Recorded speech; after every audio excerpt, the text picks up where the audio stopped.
Okay, folks, it is 7:01 on Monday, April the 21st, and I am calling this meeting to order.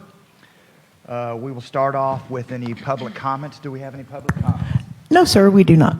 Okay. Well, then we will go to number 3, Director's Report.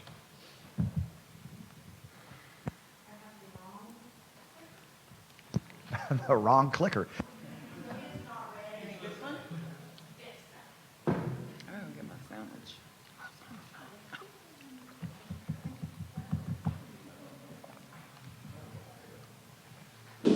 So earlier today, I had development services staff send me a report. I've been out, just FYI. Send me a report on all of the development that's happening in the city. And I think it's going to be better if I go to a map.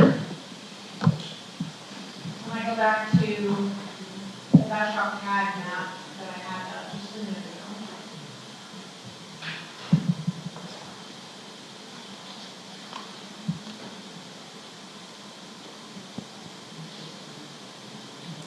And to CJ's point, boy, is it coming.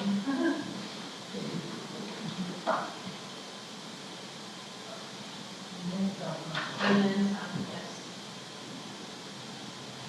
So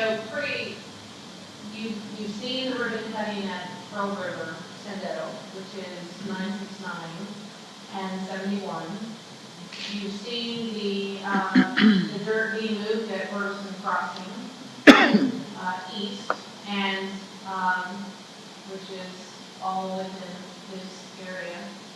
We do have plans at 100% for Blakey. Right now, we are negotiating final purchase of this final 70 feet that we need to get Blakey punched out. Remember, Blakey comes along, makes the turn, comes down. This is re-rent. This is 650 apartment units that will come online. Makes the turn. We acquired this from TechStop. We have this fully designed. I'm not sure anybody's comfortable with the design. It's a roundabout that gives people the opportunity to come back onto Old Austin Highway. So you'll see that work. Today, some of your incentives that you'll see through 80 is the Ferguson East improvement that creates an extended turning lane on 71. Isn't it roundabout? That roundabout could work if the 71 exit had a dedicated acceleration lane that didn't have a stop sign there.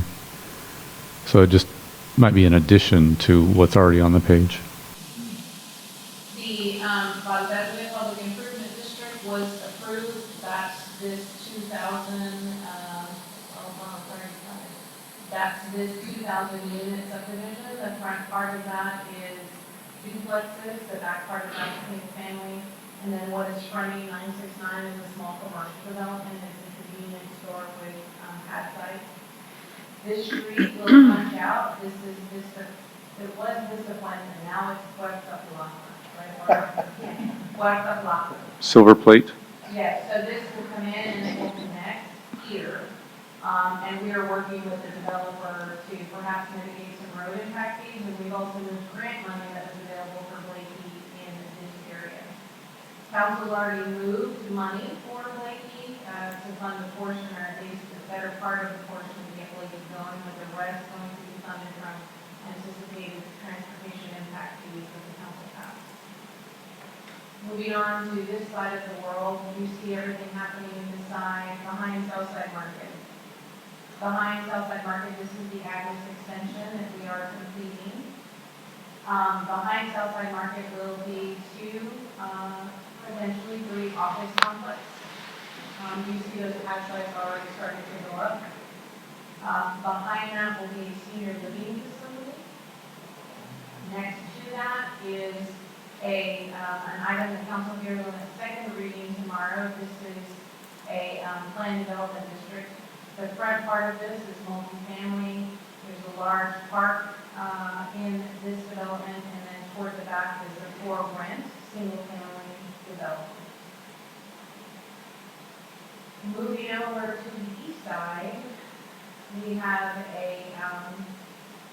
it is called Iron, no, Steel Yard, the Steel Yard. It is, 70 townhome slash duplex type development in this, off of 95 area.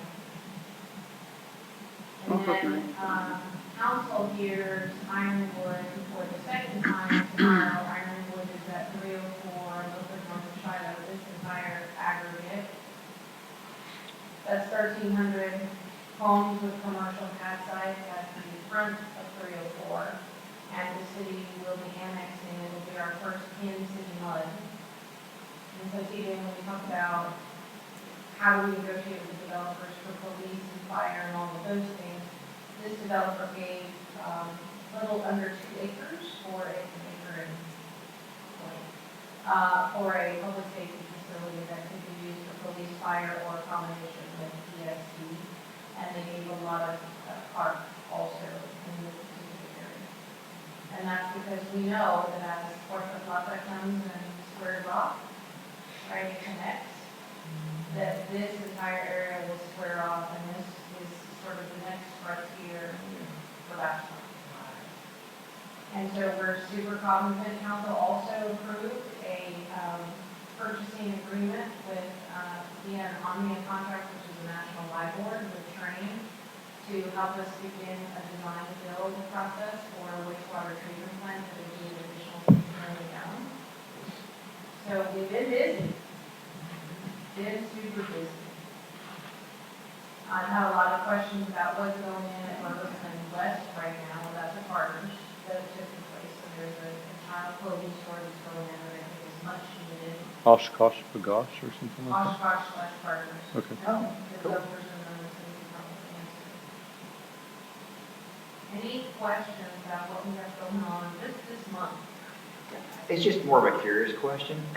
There seems to be a huge amount of apartments coming in here. Is that something that is, it just seems to me that there's more apartments here than we really need with the 600 that you just talked about, and then they're still adding on a Pearl River to the second phase of that, and that's 600 apartments.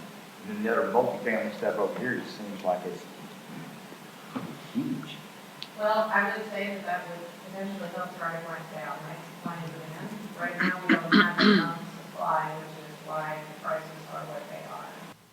Yeah, I always hear that the rents here are worse than Austin. Real, I would not believe that. But the rents here, the lowest, sorry, let me restate that. The lowest rents that you find here is higher than what you can find in Austin.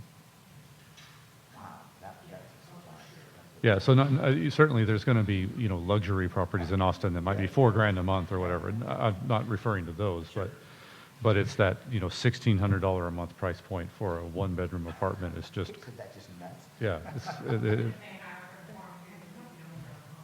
yeah. Yeah, they're selling 15 homes a day from what I heard at Galveston. No, I was trying to get the sun out of McCool.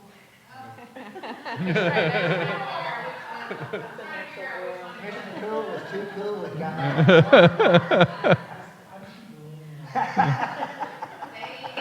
They're actually putting up about 15 homes. a week, okay. Yeah. That doesn't include the expansion, the schools renovating, the schools inside Riverside Road. Those two will become junior high because Colony Oaks has become an elementary school. They have a school inside Appleton subdivision, which the city is inspecting, and that's through an interlocal agreement with the school. So that partnership has yielded good revenue for development services. So lots going on. And that's something you negotiated from two rights earlier. We negotiated, the school was using a different third-party inspection service, and we said, you'll get hometown service if you pay us, pay us to inspect. And we've been able to keep all of our projects on time and on budget. So, just another question, Sylvia. We all heard about the $15 or $17 million grant that SpaceX got so they could double the size of it. Is there any more grants like that for other companies that you are aware of?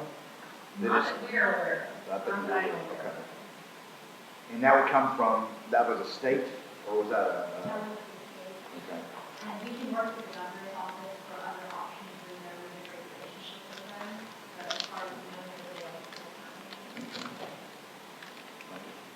And that line, as we predicted, that line that will come down 969 already has, this group of folks saying, how do I get on? Right. That partnership means a bigger line, that partnership means Florence plays a larger portion of the wastewater treatment. Well, you've already got the line all the way to the colony from Aqua, because they buy it through their mud. That line's like capacity, there's another line that's right Uh-huh. parallel to that. And you'll see pipe bursting happening in front of highway, in front of, Sonetto, all the way to Gross and West. We are doing some pipe bursting there to enlarge that pipe. It's a much more efficient, way than digging out the pipe and putting a new one. So using the technology that exists to get it done faster, maybe not cheaper, but less disruptive. So, that's what I haven't heard. And then moving to the industrial park, so LNS announced their expansion, which we are going to be trying to work with Fiesta on, maybe some land swapping at different sites, et cetera, see what works better for everybody involved. Do you have a date of when we're going to meet with them? to talk No, about I it? do not. TAD says we're still trying to work through when that ribbon cutting would happen, and I would leave that to Lori and Angela to work out. I don't have a ribbon.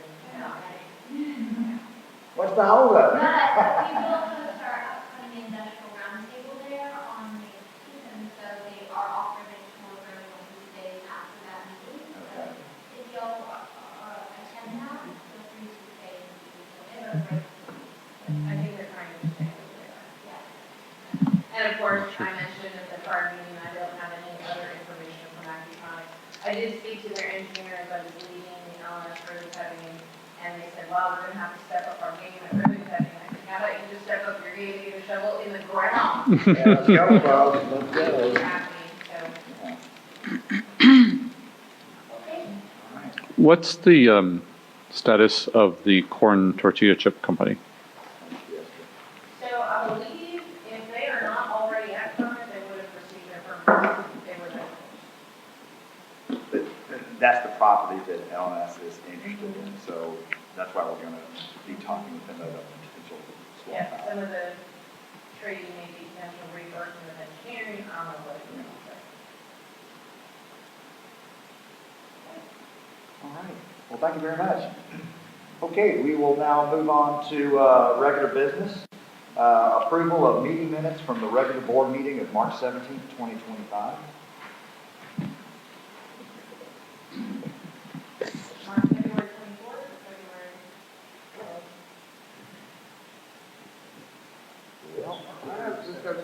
17th. Sorry, I could have sworn I fixed that in the slide deck. That was my fault.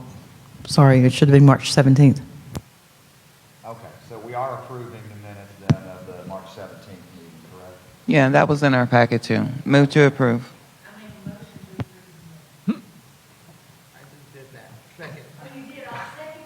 All those in favor? Aye. All those opposed? All right, the motion carries. Thank you.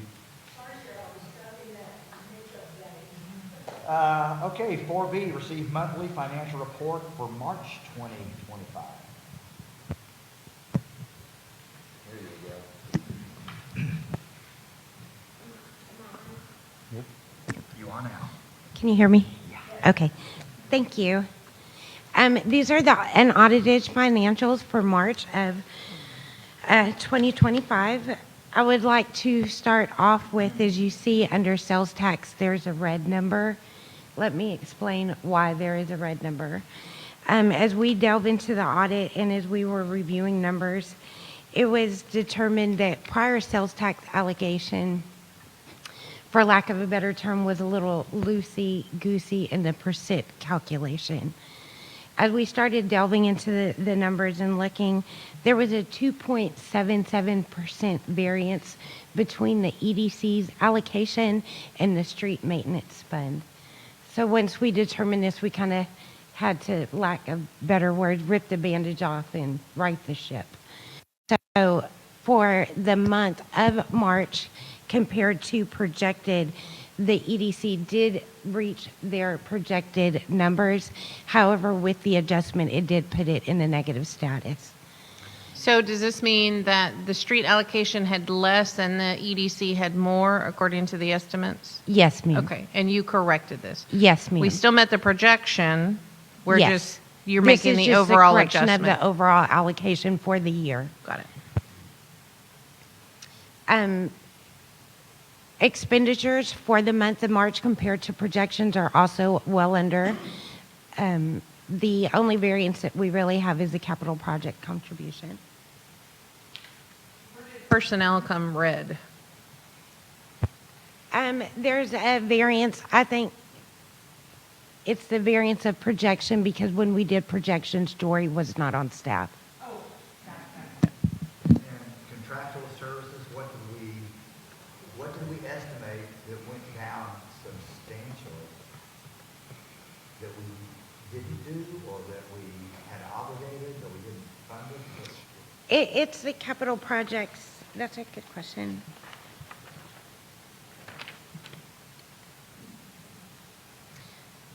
The only outstanding project, it's probably page 11 of this slide, is the outstanding Blakey.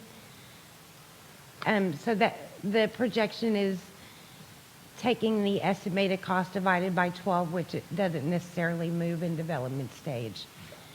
Okay, so Blakey, so we had contractual projects at 1.4 million or 1.2 million, whatever that number was, divided by 12, that gave you the 160. We didn't spend it because we're not there yet. Okay, got it. Correct. Thank you. If you'd like to go to the next slide. Yes. This is the year-to-date comparison. Again, revenue is over compared to projection.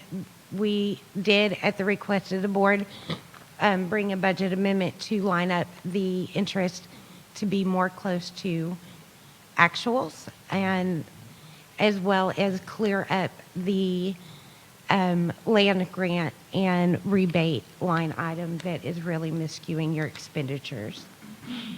Because those are expenditures that are realized when it actually happens, right? Got it. So we've got financial statement stuff mixed in with budget stuff Yes. that you've cleaned up. Okay.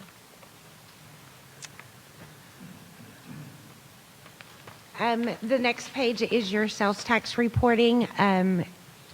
So as you can see, for the month of March, you actually received 81K. I do want to pre-aware, make you a little bit aware. April's numbers came in and they definitely did not meet expectations. But sales tax is definitely doing a roller coaster right now when we look at projections to actuals, whether that's the economy, what's happening with tariffs, people's fear of recession. There's a variety of things that affect sales tax. We will see that in the month of April when we bring you April's number, just to prepare you. Aren't those 2 months in arrears? No, that's hotel tax. Okay. So then what drives February? I was thinking it was 2 months, so February was driven by Christmas shopping in December. Correct. So you're saying they are 2 months off? There, it is 2 months. Sales tax are 2 months off? Oh, I thought that was only hotel tax. Yeah, no, it is.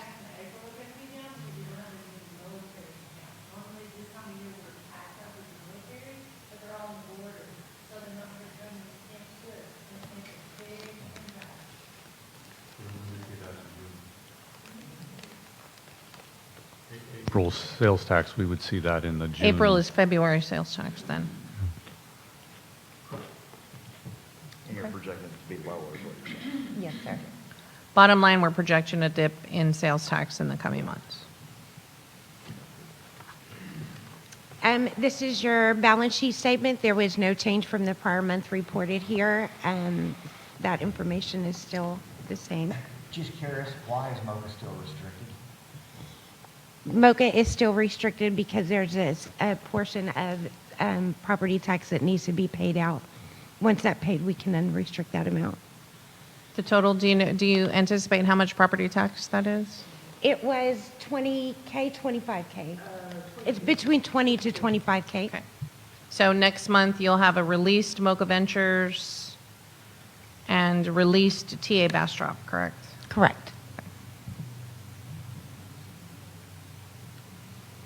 Oh, yeah, then those other numbers are gonna change. Yes. Yeah, right there, yeah. Yeah, that one cancels that one out.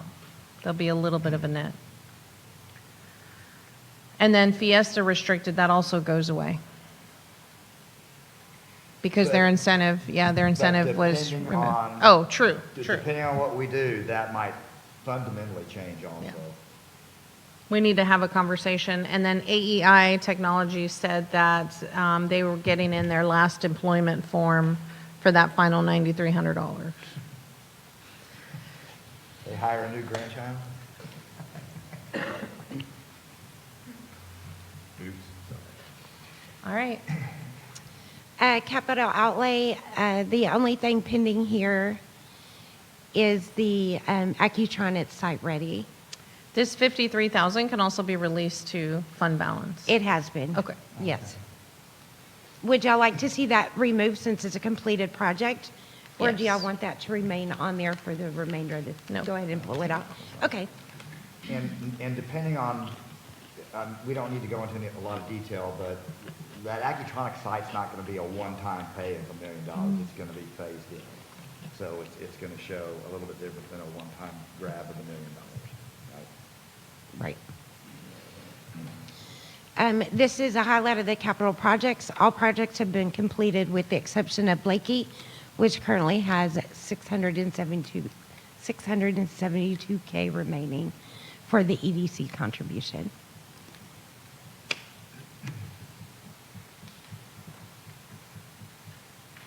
Okay.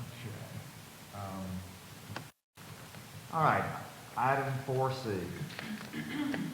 Consider an act on approving budget amendments for the BEDC fiscal year 2025. There's a total of 4 items being amended here, 3 of them revenue, 1 of them expenditure.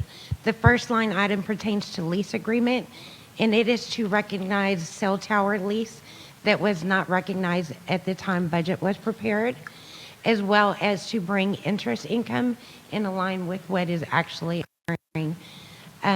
Also, we added a $2,000 for miscellaneous income from proceeds of sales of office furniture at the time of move.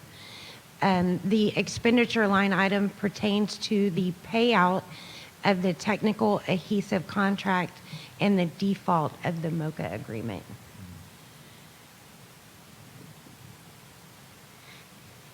That line item also includes the amount to be paid for property tax. Yeah, the 25,000. Yes, sir, it's included in the amended amount.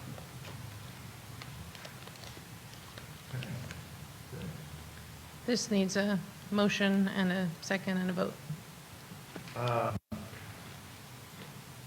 Okay. Motion to approve. All those in favor? Aye. Aye. All those opposed? Motion carries. Who was the second, I'm sorry? Chris. McCool, okay. Thank you. Yeah, thank you.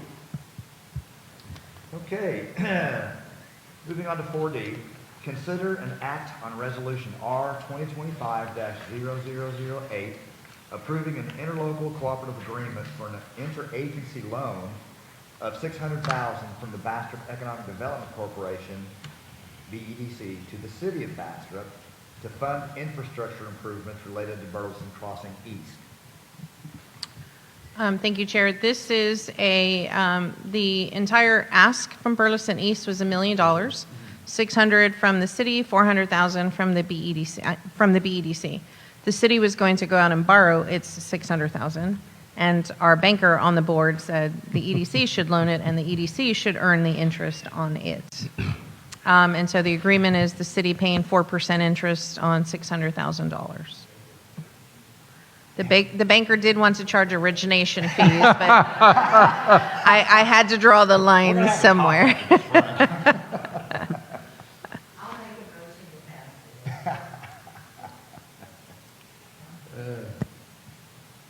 it. TJ and Gary. All right, all those in favor? Say Aye. Aye. All those opposed? Okay, the motion carries. Thank you. 4E, consider and act on resolution 2025-0009, approving a grant from the Bastrop Economic Development Corporation to the City of Bastrop in the amount of $400,000 for improvements at Highway 71 adjacent to Burleson Crossing East Retail Development located at Highway 71 and Ed Burleson Road. Yes. So this is the other half of the $1 million. This is $400,000 directly to the developer for, those are the improvements along 71. So 71 will have an additional turning lane. And notice this entire segment of 71, now he was only required to put a driveway right at the entrance of the property. So this has a substantial benefit to traffic flow. This is to the city, to the developer. This is legal. I don't, I don't know. It's $1 million total. The EDC will get paid back $400,000 of that million. Does this require an amendment to the budget? It will. It'll come back to you. Oh, yes, the vote. Yes, thank you. Yes. Sylvia, do we need to amend the vote on the last one for the budget amendment? Because it's a total of $1 million. Yeah. But I don't know when the draw is going to start, so that's why I'm asking. So the motion here should be, and the associated budget amendment. Yes. Yes. So I'll make a motion to pass this with the associated budget. And we will bring up that budget amendment on the, for ratification on the, whatever our next meeting date is. Yes, May. Second. I do have a question, though. What's the estimated time of completion for these We have the developer here. enhancements? Steve Derman with Burleson right East. People are asking. Here's